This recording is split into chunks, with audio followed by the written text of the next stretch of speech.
Hello everyone, to all my dear students, welcome to our channel.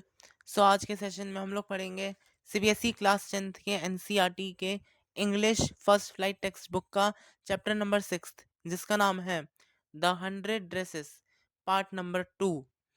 तो अब हम लोग इस चैप्टर को नोट्स के थ्रू इसका पूरा कंप्लीट कंसेप्ट समझेंगे। तो स्टार्ट करते हैं।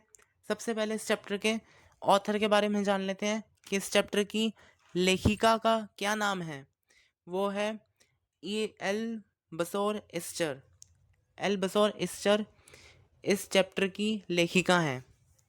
ओके, तो अब हम लोग इस चैप्टर का जनरे यानी विधा जान लेते हैं। वो है लघु कथा। ठीक है, फिर अब हम लोग इस चैप्टर का थीम जान लेते हैं, मतलब विषय क्या है। वो है रियलाइजेशन मतलब आत्मबोध, फॉरगिवनेस मतलब क्षमा, एम्पैथी मतलब सहानुभूति, एंड चेंज चेंज मतलब परिवर्तन। ठीक है, अब हम लोग इस चैप्टर की समरी को समझ लेते हैं। After Wanda leaves school, Miss Mason reads her father's letter stating that they have moved to a big city to escape the teasing about their Polish name. Wanda के स्कूल छोड़ने के बाद miss मेजन उसके पिता का पत्र पढ़कर सुनाती है, जिसमें लिखा होता है कि वे लोग अपने पॉलिश नाम के कारण होने वाले उपहास से बचने के लिए बड़े शहर में चले गए हैं। Maddie feels deeply guilty for not defending Wanda. Maddie को बहुत पछतावा होता है कि उसने वांडा का पक्ष नहीं लिया। She decides never to stay silent again when someone is bullied। मतलब वह निश्चय करती है कि भविष्य में कभी भी किसी के साथ अन्याय होते नहीं देखेगी। Later, Wanda forgives the girls through a letter and gifts her beautiful drawings to a Peggy and Maddie, showing her kindness and large heartedness।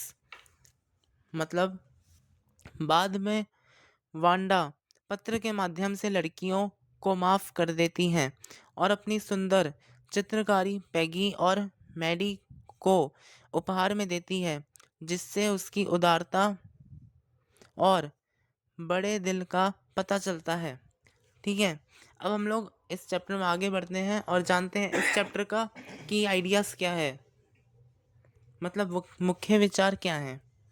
ठीक है, तो इस चैप्टर का की आइडियाज़ में सबसे पहले आता है इफेक्ट्स ऑफ बुलिंग, मतलब उपहास का प्रभाव।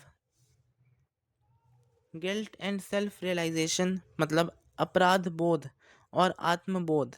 ठीक है, importance of standing up for others मतलब दूसरों के लिए आवाज़ उठाने का महत्व। फॉरगिवनेस एंड जनरोसिटी मतलब क्षमा और उदारता। अब इस चैप्टर का हम लोग मैसेज स्लैश मोरल मतलब जान लेते हैं हम लोग, मतलब इस चैप्टर का संदेश या शिक्षा कहें तो क्या है।